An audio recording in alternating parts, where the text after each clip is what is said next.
about the shops downtown today. It seems like everyone works outside the city now. We've become another suburb of Washington, D.C. every year. So almost one-third of the workforce in this area today commutes 120 miles a day. People in their cars and sit in that rush hour traffic on I-95 for 2 hours each way. That's on a good day. It's from work in Washington and Northern Virginia. We have those weekday rush hours. For about $100 a week, you can take the train. The commuter rail service leaves just down the street here, but that's no $2 worth of money.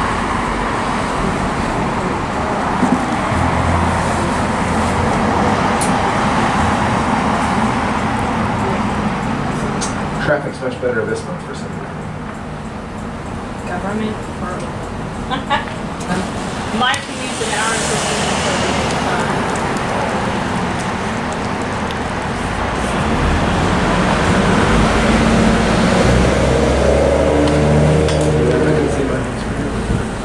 Although I drive for 4 hours with my business. Not as cool as I think. She never is.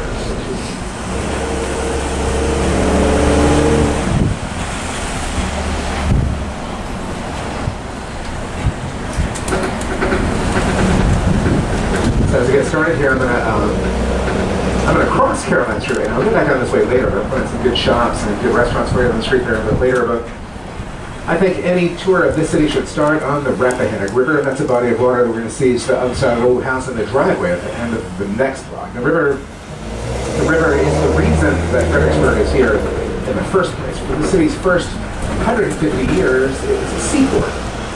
In fact, this is once one of the busiest inland river ports in the colonies. If you can believe that, one time we served up to 30 ships a day from all around the world here. Chesapeake Bay is about 100 miles to the southeast of us on the Rappahannock. Until the late 1800s or the early 1900s, this little river was navigable all the way to Fredericksburg from the Atlantic Ocean. But you'd never get a ship up here today. Most low tides, you can walk across the river without getting your knees wet. The Rappahannock was deeper and wider when this was a busy seaport in the 16, 17, and 1800s. All of this silt and sediment has accumulated in this part of the river, especially because it runoff from 20th century development. We're bringing the river, washing cars, and grass and everything. My house. There's my house. The river right there. Yeah. Across the river there. Yeah, it's pretty nice. Yeah, they've got that big meadow down there, so you can. I don't have a dog, but everybody seems to enjoy having a dog down there. Dog park. Fishing. The river down there. It's a nice place. This right corner is Shiloh Baptist Church. Nice little brick church building on the right. It's like 1890s. Just one of so many, the 100, even 200-year-old historic buildings that you see still in use all over Fredericksburg. And I think one thing that kind of sets us apart from some of the other historic areas, at least ones that I've visited, is the fact that the historic buildings in Fredericksburg are all original buildings. In other words, these are not reproductions of old houses like so many of the ones in Williamsburg. We're at a place like the Center for the Creative Arts, a building on the right here. It's been on that spot for more than 200 years. It's built in 1785. At that time, that was the home of a silversmith named James Brown. As you look back, see the house built in a big sandstone rock foundation. Very important part of the house built this close to this river because of the flooding that we get here sometimes. I've seen the river in this part of Sophia Street twice in about the last 20 years now, but this was before my time. In 1942, again after Hurricane Agnes in 1972, the Rappahannock flooded more than 40 feet here. That's twice in the last 100 years. There have been boats on Caroline Street a block from the house. Some of these buildings on Sophia Street were almost completely underwater. The big boats in 1942 and 72. When you can see how the road goes up kind of sharply in front of us here, and back down again on the other side of that red light. That's also because of flooding. They've been trying to build bridges across the river here since 1807, but every time a new bridge was built, the floodwaters always washed it out. Each new bridge was going to be built a little bit higher than the one that replaced here.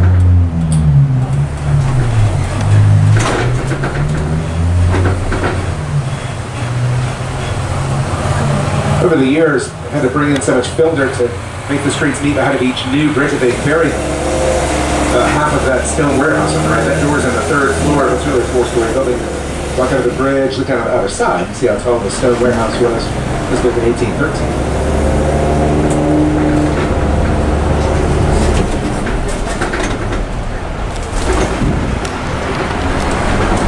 To the right now, as you look between the buildings, across the river and the treetops on Stafford Heights, you closely see a big brick mansion in the trees up there called Chatham Manor. Chatham was built in 1768. It was the home of a friend of George Washington's named William Fitzhugh. It might be the only home in this country to have been visited by both Presidents George Washington and Abraham Lincoln. Leaves are up the trees, makes it much easier to see Chatham from this side of the river. This time of year without the foliage. Of course, you'll always get a great view if you get in a car, take a nice drive, and just walk over the bridge, go visit Chatham, nice day like this.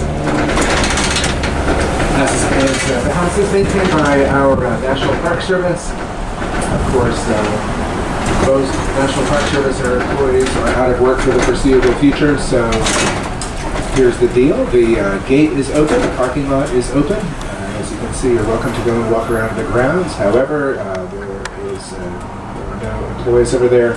The house is not open, no bathrooms, and no one to pick up your cigarette butts or other trash.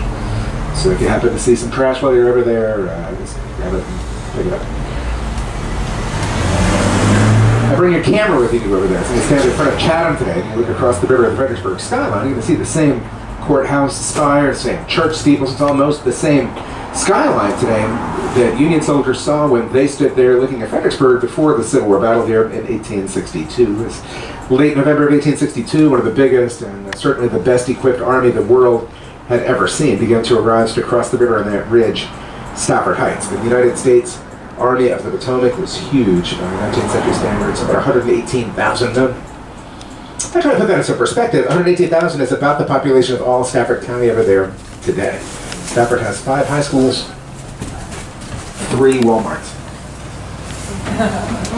The command of this huge force across the river is Major General Ambrose Burnside. Burnside's plan is to cross the Rappahannock. He wants to occupy Fredericksburg, use this as a supply base to attack the Confederate capital 60 miles to the south at Richmond.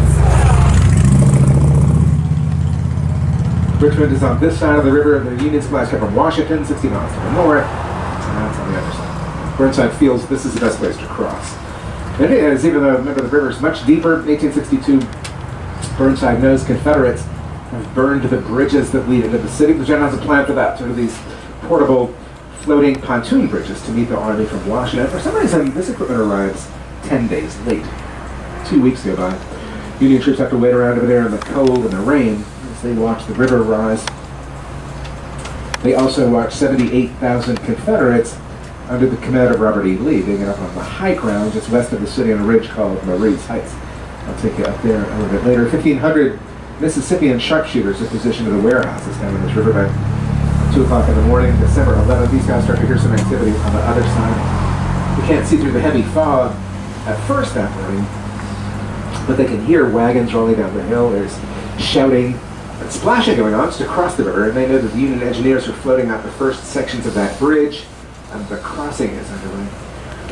The bridge is supposed to be finished by sunrise, but they're only about halfway out. The sun comes up. As the fog starts to lift, the unarmed men working on the end of the bridge just become sitting ducks in the middle of the river. And there are heavy sniper fire from the Mississippians in these warehouses. That's a Burnside shells the town. 150 guns. Up on the riverbank here, within about 2 hours, they destroy every warehouse but that stone warehouse we just passed. 2 in the afternoon, a lot of buildings in the north end of the city are on fire, but no matter how many shells they throw at the Confederates, they can't clear out the snipers. So when they come back out to try to work on the bridge, they come under fire now from buildings along Sophia Street. The Union officers realize they're not going to get their bridge built this way, so they call for volunteers to jump into the pontoon boat and just paddle across. 35 men and 2 boats managed to land on the bottom of the steep riverbank up here on the right. They scrambled up the hill and hold off the snipers until reinforcements were paddled over. What follows is one of the only instances of house-to-house city street fighting that occurred during the entire Civil War. Street fighting rages up and down side streets like this one until after dark. Finally, around nightfall, the Mississippians get the order to withdraw. They join the main body of the Confederate Army behind the city on Marie's Heights. It's downtown here in Union hands. For the next 2 days, Union engineers build 5 more bridges downstream on any of the rest of those troops and supplies has come across unopposed over the next 2 days. But they still have to deal with 78,000 Confederates just a mile away on Marie's Heights. And you think that 200,000 enemy soldiers standing here looking one another across this couple of 100 feet of river for 3 weeks, I think they've been trying to shoot each other that whole time. Before the crossing there, anyway, there's an informal truce between the privates on both sides here. Most of them would just line up on the riverbanks every day and stand there and shout insults across each other. They would trade then, it wasn't liquor packages of mostly coffee and tobacco, but all kinds of things went across the river. The trade between those men before the killing started here in 1862. Irish immigrants fought on both sides in about equal numbers throughout the Civil War here at Fredericksburg. There's stories of the Irish troops swimming across that cold river to spend some time with their former countrymen from the states that led to the fighting here.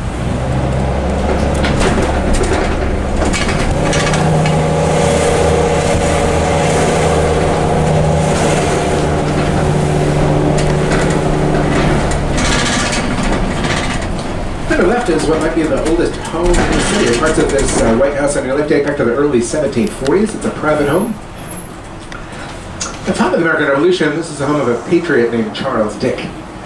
Charles Dick and his business partner, a man named Fielding Lewis, went into business manufacturing muskets for the Continental Army. From 1775 until the Revolution ended, 8 years later, these men used their own money to manufacture and repair muskets. They even paid to have them shipped to Virginia as volunteers in the field. Remember, these guys, they're working for a government that didn't levy taxes very well. And then also didn't have much credit to borrow from foreign banks to pay for war and for defense industry. After 8 years of revolution, Congress had no money in the Treasury, never paid these guys back. Charles Dick lost this house to debt.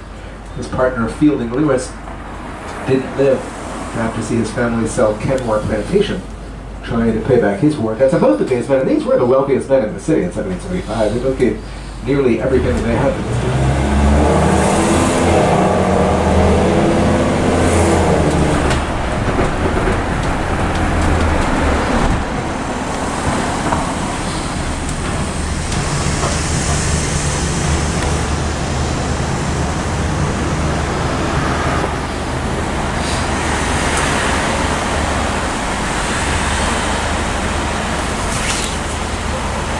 On this left corner is the Fredericksburg Baptist Church.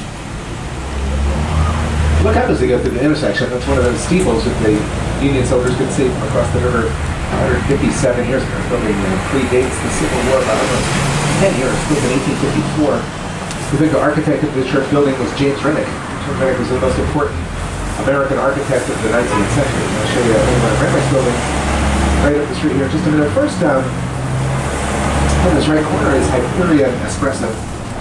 And you hear say that's not only the best cup of coffee in Fredericksburg, we think that's the best coffee in the world in there. They like to say they don't know where George Washington slept here, but he woke up at Hyperion.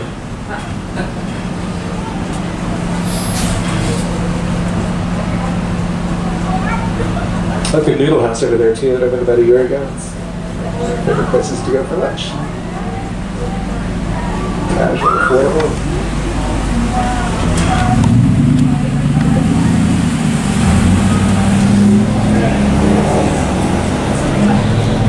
So that here stands for the original left was our City Hall from 1816 until 1982. At that time, it's the oldest continuously used City Hall building in this country. Today, it's the Fredericksburg Area Museum, which is closed for the winter. Doesn't have to do with the shutdown, it's just closed for the winter. St. George's Church in this left corner is not quite the oldest church building in town. The congregation's been here almost as long as the city has been. The Church of England was built on this corner in 1734. They built 3 churches on this site since the days when George Washington was a member of the congregation at St. George's.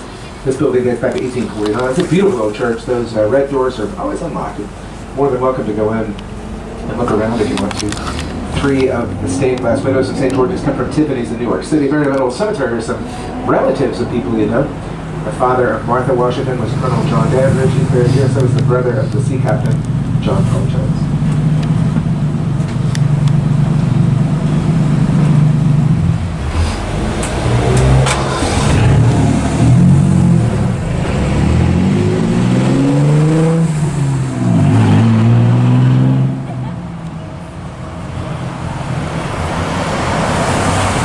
It's an unusual stucco building with the green copper roof is not a church. It's an old courthouse from 1952.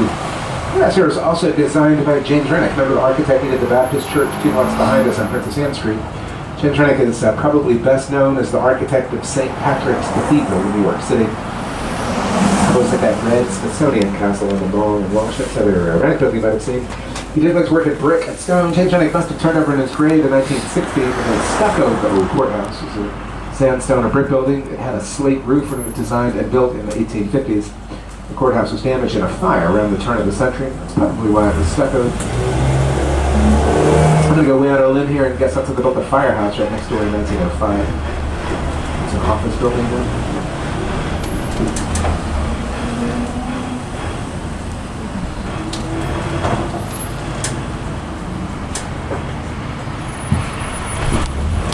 The old courthouse building is not in use anymore. It's empty.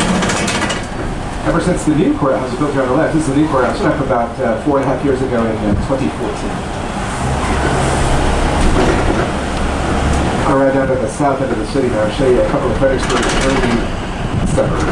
By the mid-1700s, the city would have extended south, only about to where you see the red light and the railroad bridge in front of us. In 1752, there was an attorney named Roger Dixon who decided to change careers and go into real estate. He bought 350 acres in the south end of the city, started up these 40 riverfront lots, and spent the rest of his life savings building a beautiful model home that's still standing on Caroline Street. I'll show you that house in a few minutes. So Roger Dixon must have figured he'd get rich selling real estate to the other wealthy professionals and businessmen in the area. But none of them were buying it. So Roger Dixon was selling it. Deeply in debt when he died, the model home sat there empty for 20 years before a man named Dr. Mortimer bought it. And Dr. Mortimer came along at a much better time in the real estate market. It was a little bit more successful, selling lots in the new section after the Revolution in the late 1700s. I'm going to show you some of my favorite of the city's 18th century houses. You can see them over a block to the left on Caroline Street in just a second. First, right down Princess Anne Street.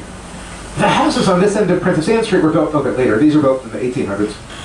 Wealthy people were pretty well established on Caroline Street by that time. These were homes of middle class or working class people in the 19th century.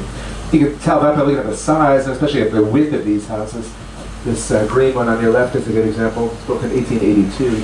You can see how this and all the houses in this part of the street, notice how narrow they look by today's standards. And there's a good reason for that. Here in 19th century Fredericksburg, your property taxes are only assessed on the width of the front yard. In 1920, those taxes are based on foot frontage, and that was it. So it didn't matter how big the house was, even how much land you had going back. If you worked for your living, you wouldn't have to pay those high property taxes one way around. But in those days, just to build or buy your house on a little 20 to 24 foot lot. That's why some of these homes are only 15 feet wide. Now, everybody loves this green cottage on the left. It's called the 1770 house. Look back as you go by. You can see it's been added onto since 1770. This part of the house was here at that time. It wasn't a home in those days. When this was built, it was the carriage house, one of the older homes a block to the left on Caroline Street. You see what a great job they've done restoring these houses over the years. I'm going to tell you though, I can't remember this is nowhere near the nice, unique neighborhood it is today. They tell me in the 1970s, you could have had any one of these houses for less than $20,000. Today, some of these lists are up to $600,000.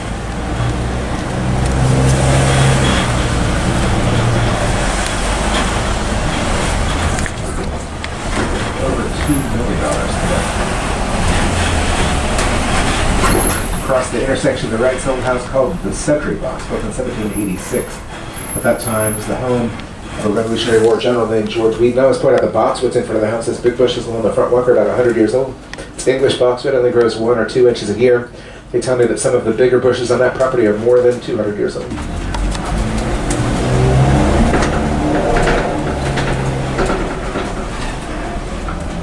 Looking down the hill to your right, you can see the last of the old streets from Roger Dixon's new sections called Rocky Lane. In the 1700s, this cobblestone road would have led down to the Washington Ferry Landing. It was a ferry service operated at the bottom of this hill in the days before bridges were built.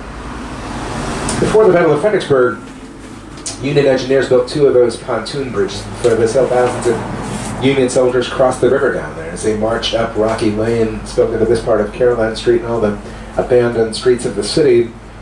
Union officers couldn't keep their men under control. The Confederates had to wait behind the city, holding their fire Marie's heights for almost 36 hours, the whole time. They could hear the sounds of the Union soldiers just running wild through these streets, looting and vandalizing, in some cases even setting fire to homes and businesses that hadn't already been damaged by the cannon fire. I know of 2 houses right here on this block that still have graffiti on the walls from Union soldiers that slept in the homes on the night before the battle.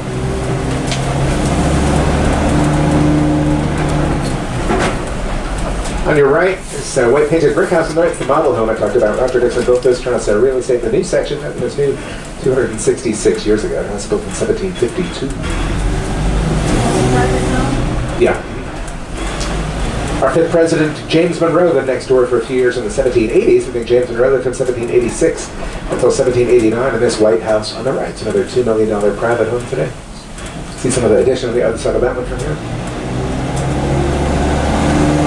Remember earlier, I think I talked about Fredericksburg as an important inland river port. Keep in mind, remember before the railroads arrived, in 1837, that up until that time, the best means of transportation was by boat. So if you could go on the water in those days, that was always going to be the fastest, cheapest, and most reliable way to get goods and people from place to place. Fredericksburg was so important because of our location here at the falls of the Rappahannock River. Last 3 rapids, rocks out of the fall line about 2 miles to the north, make this Virginia's most inland navigable seaport. In other words, this is as far as you're going to get in a sailing ship of any size from the Atlantic and the Chesapeake Bay. By the mid-1700s, quite a bit of the world's tobacco was being grown on the plantations right around here. Those crops were shipped all over the world from the seaport at Fredericksburg. After the Revolution, new territories began to open up out west. In those days, Virginia extended all the way to the Mississippi River. The frontier was not much more than 100 miles from here, though. Settlers on their way west would come as far as they could in boats here, then by the wagons and supplies. Everything they needed to continue that difficult journey overland was available for sale here. On your left is a monument to the Irish Brigade. Each of the granite posts that surrounds that stone represents one of 5 regiments of Irish immigrants recruited, in this case, into the United States Army. So they got off the boats in Boston, Philadelphia, and New York City. The Irish Brigade has been well remembered for their bravery throughout the Civil War, and I think in particular for their bravery here at the Battle of Fredericksburg. I'll tell you some more about that later. Reenactors have planted little boxwoods behind the monument. The boxwood plant has come to have been associated with the Irish Brigade at Fredericksburg because a few months before the fighting here, the battle flag of the Irish Brigade was so badly shot up and damaged at the Battle of Antietam, they'd sent off to have a new one made. The new flag hadn't arrived by the time the Irish Brigade crossed the Rappahannock into Fredericksburg in December of 1862, so in order to identify themselves without a flag, Irish troops pulled the familiar sprigs of boxwood off the bushes around the city and tucked them into their hatbands before going into battle here.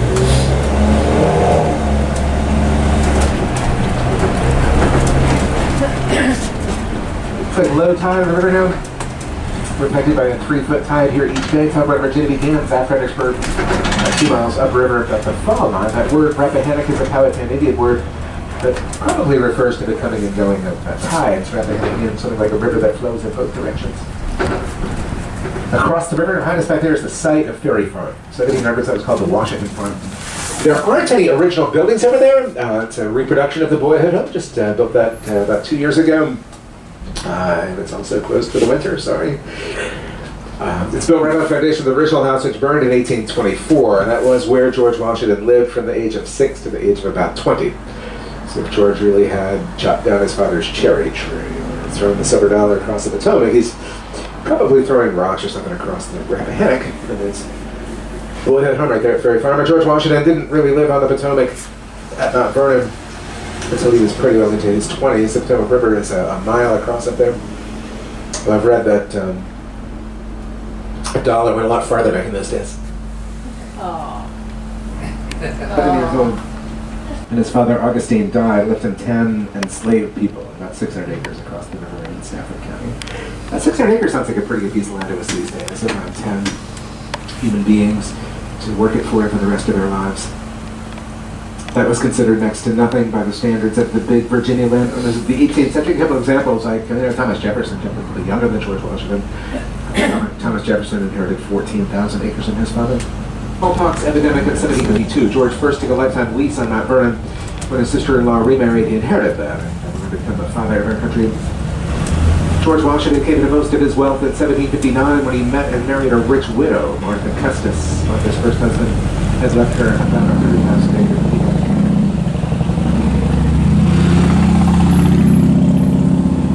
Rivers are still an important natural resource today. The city's drinking water comes out of the Rappahannock. Cheers.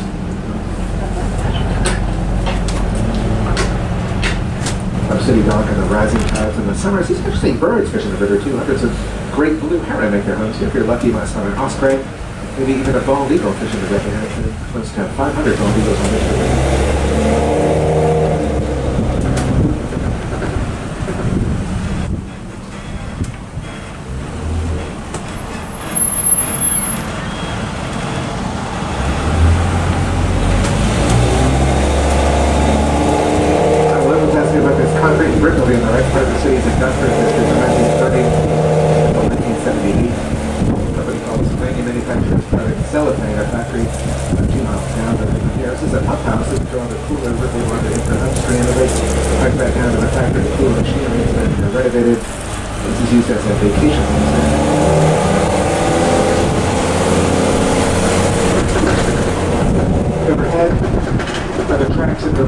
Fredericksburg and Railroad line.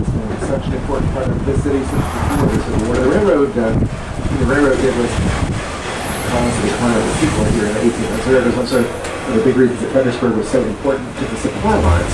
But closer to the Army during the Civil War, we've already got an old train station on the left.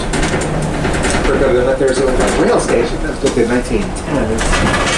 Not exactly a train station, where it's an excellent German restaurant now. It's the Bavarian Chef, wonderful fine dining German food there. The old train station. Still pick up the commuter trains to Washington. The Amtrak trains take you all over the country from the Fredericksburg platform. I think it was around 1975 that worked together on the Spotsylvania Mall, pretty good shopping center just west of Old Town. By 1980, the story, JCPenney, Sears, big department stores that left downtown to set up in that shopping mall. Businesses in Old Town were, still are, kind of struggling. It's called the shopping malls and Walmarts. I guess they were trying to revitalize the downtown economy. In the 1970s, we were going to put up this ugly office building on the right. I'll tell you, for about 40 years, and hoping the Civil War reenactors will let up a few cannon across the river on Stafford Heights and Shell at Executive Park.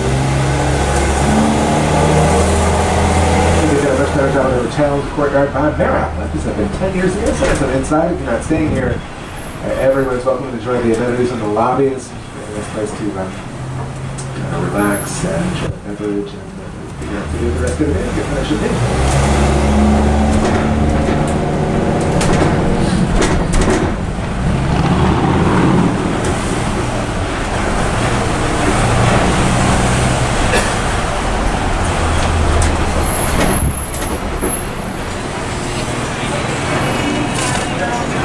Is Irish Honors. It's our Irish and Scottish kitchen. Celtic jewelry, clothing, and gifts in there. Irish Honors. St. Ant's restaurant's a local favorite here for 40 years now. A great variety there. Plenty of birds and mammals on the menu there. We do have a good selection of vegetarian dishes in there too. The camper specials, favorite. Good falafel sandwich here too.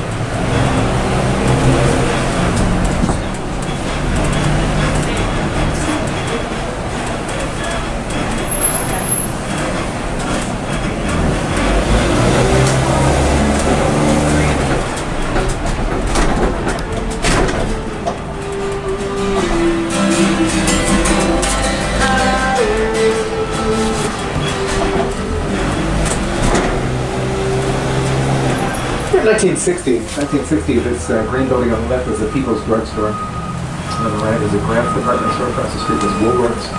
1960, all three of these corporate businesses had lunch counters. Those who managed and worked at the lunch counters would only serve white people. On July 1st of that year, a group of civil rights activists in about 25 local high school students began to hold nonviolent sit-ins at the lunch counters of these three businesses. Some of them in 1962 of the three, not People's, but Grant's and Woolworths are serving everyone as early as 1960. President Lyndon Johnson signed the Civil Rights Act into law 4 years later in 1964. The Voting Rights Act was ratified in 1965.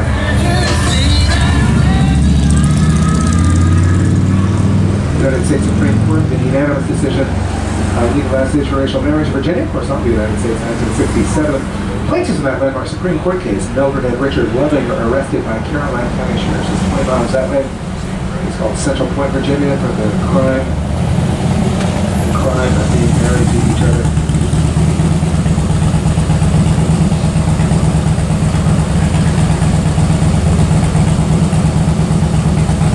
Mercer was a political refugee from Scotland. In 1745, Bonnie Prince Charlie tried to restore the British throne to the Scottish Catholic House of Stuart. He was badly defeated by essentially Frederick's younger brother William, the Duke of Cumberland, at the Battle of Culloden War in 1746. After that, out of those Stuart supporters, they're called Jacobites, also those Catholics and Episcopalians who were suspected of being Jacobites, were dragged from their beds, tortured, and executed without charges, trial, or due process of any kind. Some of them escaped, though. Many who did escape to the colonies here. Hugh Mercer was one of them. He was fighting in the French and Indian War in Pennsylvania. Made friends with his up-and-coming 23-year-old colonel named George Washington. Washington spoke so highly of his hometown here that Hugh Mercer moved to Fredericksburg in 1761. He practiced medicine out of a building somewhere on Caroline Street here until the Revolution broke out. 1776, Hugh Mercer's old friend George Washington offered the doctor a commission as a brigadier general in the Continental Army. They had him killed about a year later. Hugh Mercer was mortally wounded in the Battle of Princeton, New Jersey in 1777. So he's not with us anymore. Betsy, his nurse, who's still on duty after all this time. Anyway, it's allergy season, cold flu season again. But don't sneeze or cough in the apothecary shop. These people think you have twice as much blood as you really do. They also think your illnesses are caused by bad blood. Since there's so much to spare, she'll get out a dirty razor to let a few pots out for you. There's a big jar of live leeches in here too. And I attach those leeches. And the leeches, I used to think it was just 2 or 3. And he's serious about it. Well, like 15 to 20 live leeches were attached to whatever part of it was giving you the trouble. The left here in this brick building, the left corner is really.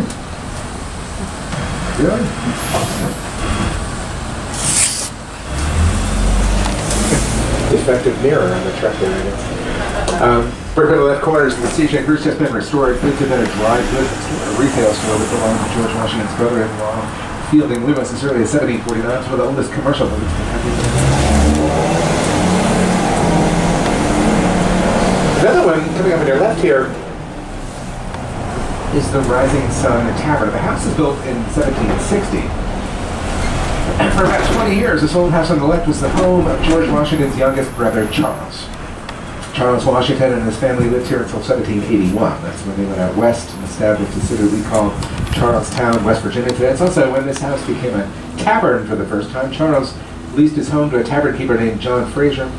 I'll come back here for lunch. They don't serve you any food or drink at the Rising Sun. It's a good museum, though. And here you meet the Tavern Witch. She'll tell you some funny stories about what it was like to stay in this tavern. For one thing, it's Fredericksburg's only proper tavern. That's important. You had to spend a little bit more money to get a bed at the Rising Sun. This was the proper tavern, so you knew you'd only have to share that bed with 5 people. A cheaper tavern in those days would sleep 8 or 10 in one bed. And once I got 10 to a bed, I'm sure I'll also mention that most of those guys you were in the bed with only took a bath once a year.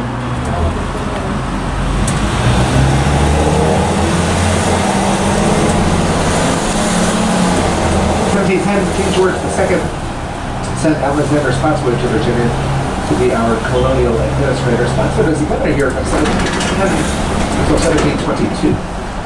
He was not a very wealthy man when he took office. By the time the governor left, 12 years later, he had rewritten so many land grants that he owned 85,000 acres. It's another good little stretch between here and the Blue Ridge Mountains. Spotswood grabbed up that land when iron ore was discovered 15 miles to the west of here. That's called Spotsylvania County today. 15 miners were sent from Germany to work together as iron mines. Those German miners were indentured servants. You can see the nurse at the apothecary shop and the tavern witch. They both were the indentured servants. A lot of the working class people of the 16 and the 1700s arrived in the colonies this way. If you were in Western Europe at that time, or in the settle your death or get thrown in jail, if you're a woman willing to enter incineration facility that you never met for anyone. They just wanted a fresh start here in the New World, but couldn't afford the passage across the Atlantic. But getting here was indentured servitude. You got on a ship, sail across the Atlantic to a seaport like Fredericksburg, knowing that when you landed here, the captain was going to auction you off to the highest bidder. And whoever paid for expenses across the Atlantic would get your life for up to 7 years. In those years, he'd worked not only without pay, often without very good food or shelter, even if it's in a lot of cases you're treated like slaves. In a lot of cases, you're worked to death. Even so, though, remember they like to compare indentured servitude to slavery. Remember, the indentured servant willingly entered into the contract with his master and was free to go after having worked 3, 5, 7 years at the most. And slave laborers that built this part of the country for well over 200 years were almost always enslaved for life. And in most cases were born into slavery.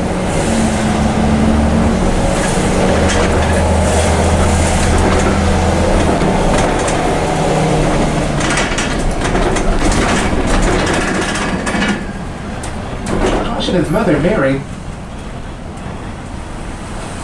Washington, lived for the last 17 years of her life in this White House on the right. Mary had single-handedly reared 10 children while managing that 600-acre farm across the river for about 30 years after the death of her husband, Augustine. The colonies and the crown were getting along pretty well by 1772. And George felt his mother would be safer living in a house in the city than she was all by herself across the river.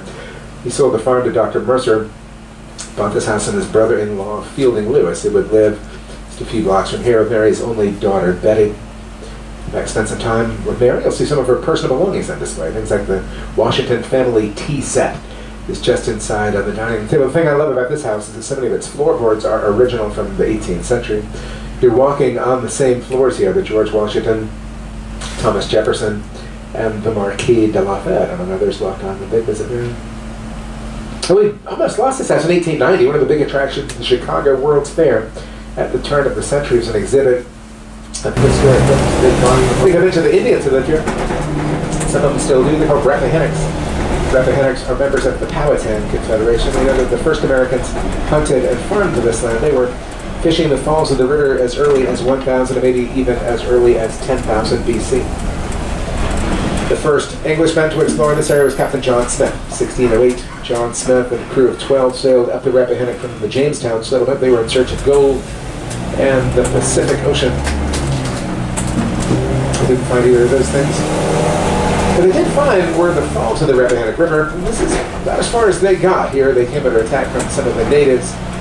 John Smith made peace before he left, got home, wrote and spoke pretty highly of this area. Told everyone a great place he needed to make for a settlement someday. We've been growing ever since. The population of the city is about 28,000, with the surrounding counties another 300,000. Seems like that's growing all the time. By the time the Civil War finished here in 1862, at that time the population was somewhere between 3,000 and 5,000. This was about the edge of town in those days. 1860s, this land in front of us here for nearly a mile into the wooded ridge, Marie's Heights, was all just an open field. Very few houses, almost no trees stood outside the city in front of us at the time of the Battle of Fredericksburg. That'll be important to remember a little bit later when we get up there to Marie's Heights and talk more about the battle. Almost to our left is just a cow pasture at the 1800s.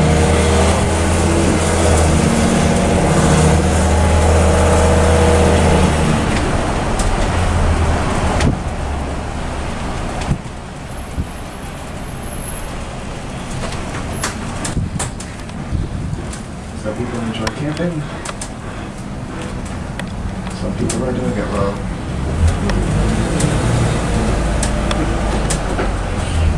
Nice campsite for you, good. I think it's still right now.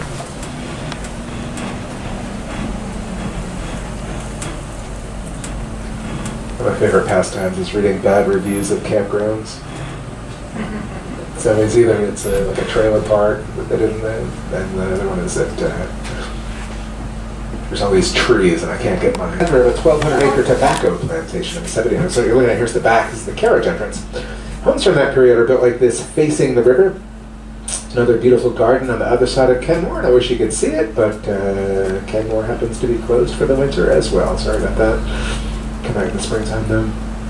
Remember that this was the edge of town, the time of the Battle of Fredericksburg. On the first day of the fighting here, Union soldiers kind of massed around what few buildings they could find here at the edge of the city, because as they began that long march across the open field, they were under artillery fire here, Confederate guns, almost a mile to the left of Marie's Heights. If you look closely, you can see a cannonball in the outside of this house today. It's in the shadows on the right.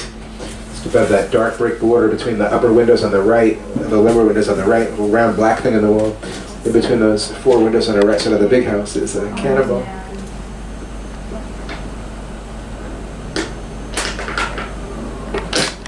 It's a solid shell. Those didn't explode when they hit things, though. 25 years ago, they were working in the attic here. Someone found 2 live explosive shells been lodged between the floorboards up there since coming in through the roof during the battle in 1862. As it sat there unexploded in that hot attic for 130 years. They weren't discovered until 1989. The bomb squad came down from Quantico Marine Base with those live explosives. I always think those faithful Marines for making today's school field trips a little safer than they were when I was a kid coming here.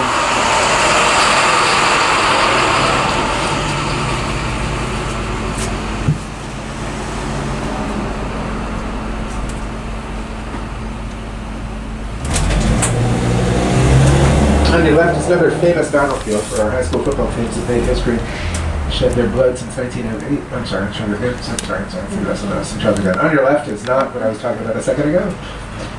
This is a statue of Dr. Hugh Mercer in his Brigadier General's uniform. Hugh Mercer was surrounded with his horse shot during the Battle of Princeton, New Jersey in 1777. The British thought he was George Washington. They ordered him to surrender, but he refused and lashed out with his sword. They bayoneted him 7 times. He's buried in Philadelphia. The Mercer County is all over this country. Pennsylvania has one. New Jersey, West Virginia, Kentucky, Ohio, I think Illinois all have Mercer counties that are named for Hugh Mercer's name. One of his direct descendants was a Confederate general during the Civil War. That Civil War general's grandson was George Patton of World War II fame. Hugh Mercer's only daughter had married into that Patton family. George Patton Jr. is a great-great-great-great-grandson of Thomas Jefferson. Thomas Jefferson was staying in Fredericksburg in 1777 when he and some of his colleagues drafted the Virginia Statute for Religious Freedom. Jefferson later calls this one of his 3 great achievements. The other 2 were the writing of the Declaration of Independence and the founding of the University of Virginia. You remember Jefferson's Statute for Religious Freedom on this monument here on the right. This document separated church from state for the first time in Virginia, arguably for the first time in the history of human civilization. 1791, religious freedom became the law of the land, and a version of the Virginia Statute was incorporated into the First Amendment of the United States Constitution.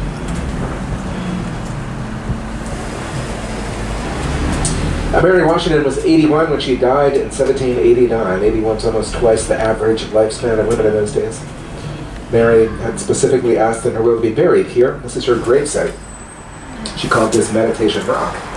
Mary would take a long walk from her house on Charles Street every morning, stand on a rock out there, look at that hillside, and pray for peace and for her son in those difficult years of the Revolution. The monument was begun here in 1833. There was a wealthy New York businessman named Silas Burroughs who had agreed to pay for this. He ran out of money after only about a year. The original monument was only finished to the top of a pedestal in 1835. That sat there unfinished for 60 years. During the Civil War, both sides accused each other of using the old pedestal for artillery target practice. What was left of it was graffitied, chipped away, and hauled off by soldiers and relic hunters taking home souvenirs. It was completely destroyed by 1890. But the women of the city were on a roll after they'd saved Mary's house. For another 3 years, they sent fundraising letters to women all over the country asking for donations to have the monument rebuilt.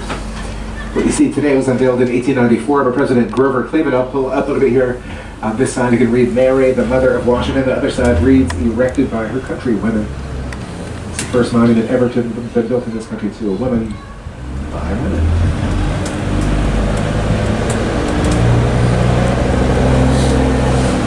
They raised so much money to build the monument, there's enough left over to build this gray stone house on the right. This is the home of the monument's caretaker in 1890. No one will tell me what to apply for that. It's a private home now. The house is here. In 1906, the owner of the local granite quarry built himself a nice house on Washington Avenue. It's up on the right. Just going to let you guess which house belonged to the owner of the granite quarry.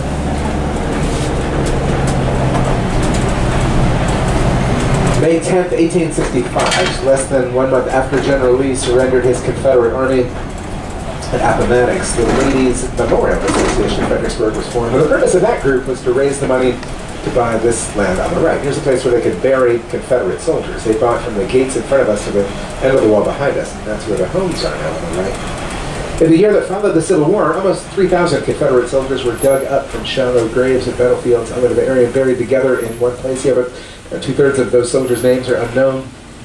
Original headstones of the soldiers, little gray rectangular ones you'll see as you look back through the gate here, most of those original headstones are unmarked. There is a mass grave under the big monument in the center.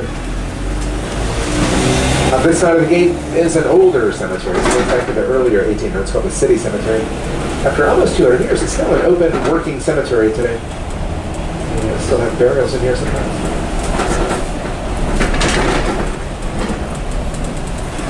Make this right turn. Head west onto William Street now. Try to use your imagination a little as you look out the front windows. Picture the scene in front of us just before the Battle of Fredericksburg. So let's imagine it's December 13th, 1862. There are none of these trees, none of these buildings here. Well, a cow pasture, some headstones in the cemetery. The rest of it's just an open field. There's no red light, not even a road here on Kenmore Avenue. This is a canal, 1862. There's water flowing through here. In some places, the canal flows 8 feet deep, 16 feet across. Confederates have also taken apart the bridges that lead over the ice-cold water, and the canal becomes a serious obstacle for Union soldiers as they advance up the hill across the open field. On the Confederate line, Marie's Heights, the top of the ridge, 3 blocks in front of us. The Washington's happened in 1908. At one time, this was the women's branch of the University of Virginia. Mary Washington was an all-women's college from 1908 till 1970. Public school, though. 1970, the Supreme Court ruled that women could no longer discriminate against men on the basis of sex. Once admissions to state-supported colleges, they were forced to go co-ed in 1970. The first year, the enrollment was something like 2,300 women and 7 boys. Around 4,000 students are here this year. Males are numbered about 6 to 4 here these days.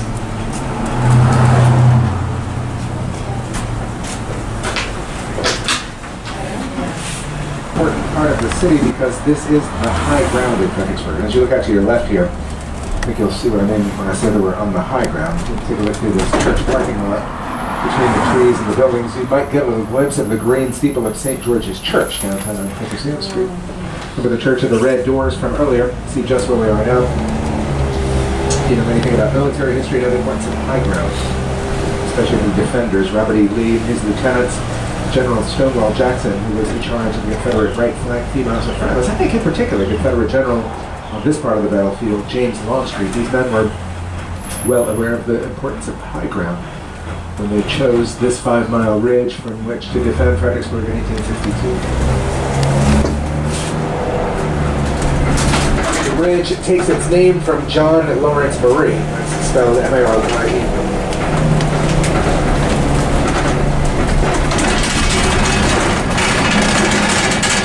In 1824, John Marie built a beautiful mansion that you're about to see through the trees up here on the right. His home is on Brompton. Today, Brompton is used as the home of the president of the university. It's another one of those good jobs that comes with a house. This was an important Confederate artillery position at the time of the Battle of Fredericksburg, but less than 2 years later, this brick house on the right became a Union hospital. After the Battle of the Wilderness in 1864, this well-known Matthew Brady Civil War photograph was taken from about where I'm sitting now. This picture shows wounded Union soldiers, and they're resting in the shade of that same oak tree that still stands in the yard today. The big tree on the right is a white oak. He's at least 200, probably between 300 and 400 years old.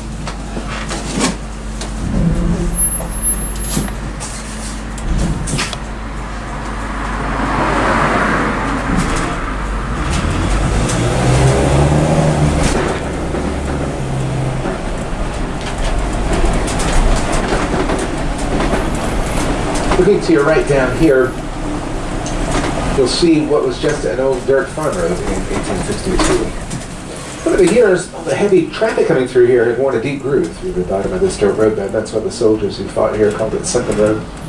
General Lee had placed 250 Confederate cannon across 5 miles atop of Marie's Heights. Behind us, Lee's guns all faced east. They looked forward over the mile of open fields into downtown. 78,000 Confederates got ready for the Union crossing, 250 east to Marie's Heights. Just saw back at Kenmore how far away the Confederate shells were landing. Union soldiers ran into very big trouble. They hit that cold water, remember, at the bottom of the hill down there in the canal.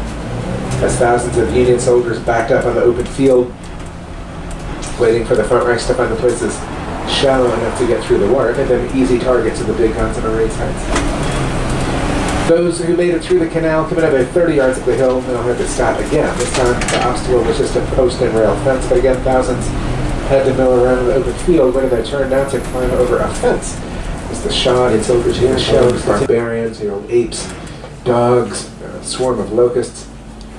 Irish immigrants got closer to this wall fighting for this country than any other Union soldiers here. They paid the price. Almost 1 in 3 of the Irish Brigade were killed or wounded in front of the stone wall at Fredericksburg.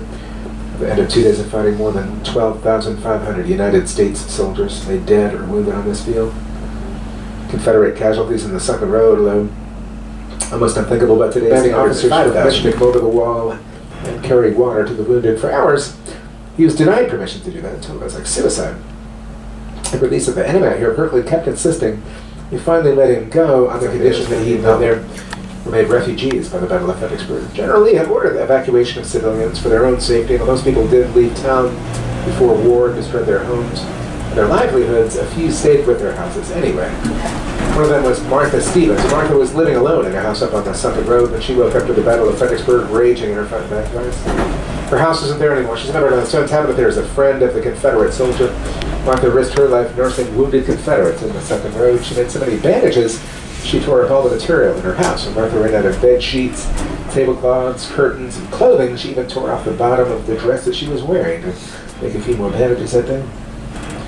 And we know all of this because for years after the Civil War, as Martha Stevens, who gave the guided tour of Sunken Road, she always loved to tell the story of how embarrassed she was. The general who rode up and saw her needs.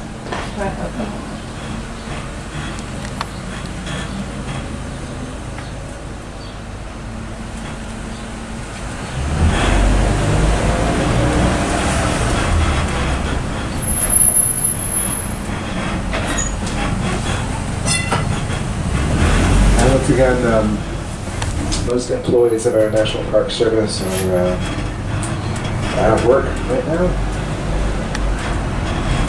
Again, the Sunken Road is open, the visitor center, of course, is closed. No facilities. No one cleaning up the trash here either, so please don't make trash.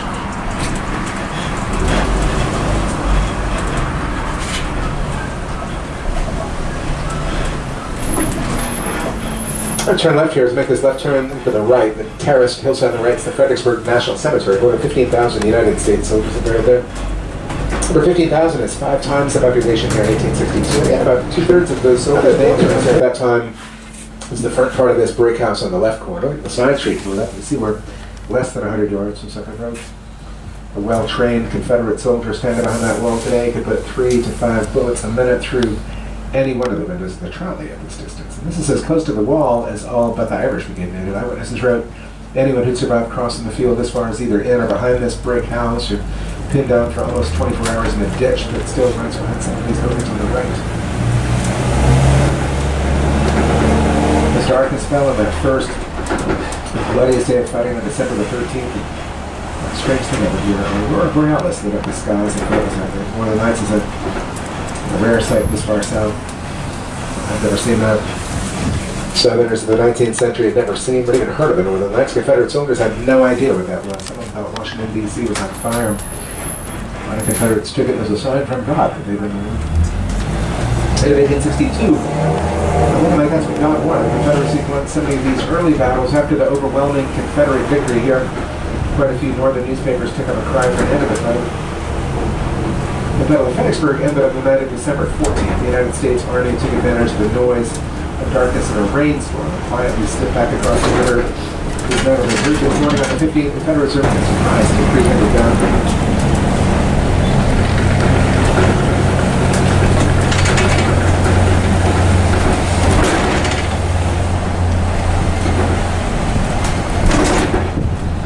On your left are monuments to Fredericksburg's veterans of the United States wars of the 20th and 21st century.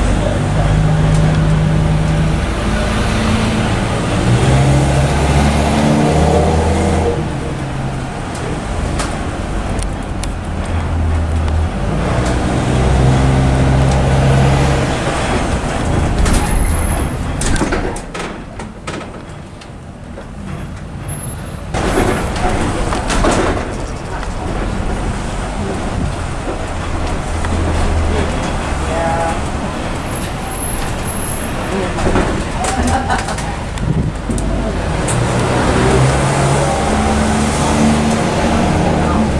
the left here, this big red stucco building in the left corner was a hotel. It was built in the 1850s called the Planters Hotel. In the basement of the Planters Hotel was a slave market. The big stone coming up with the bricks in the sidewalk on this left corner served most of the time as a carriage step to the hotel guests. At least twice a month that became a slave auction block. Men, women, and children were brought and sold like livestock on the streets of the city for almost 200 years before the Civil War made it possible to abolish slavery in Virginia.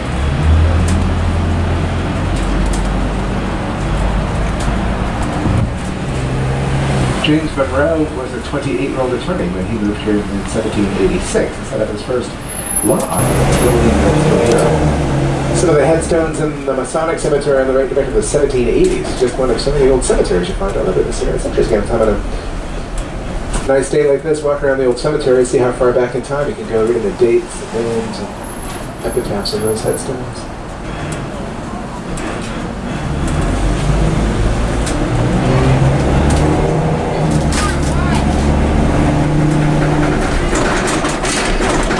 The left here, I spoke on the left corner, just been turned into a restaurant, but up until a few years ago it was a bank. It was used as a bank since before the Civil War. In May 1862, President Abraham Lincoln gave a speech from a top step of the bank there to the left. The story goes the city was backing Confederate heads again after the battle, but less than a year after Lincoln spoke from that step, Confederate the white column is to the left of the steps. There's a cannonball beside the lamp, another just above the lamp, the second column in from this end. Clara Barton and Walt Whitman are believed to have nursed wounded Union soldiers inside of that church building during the Civil War.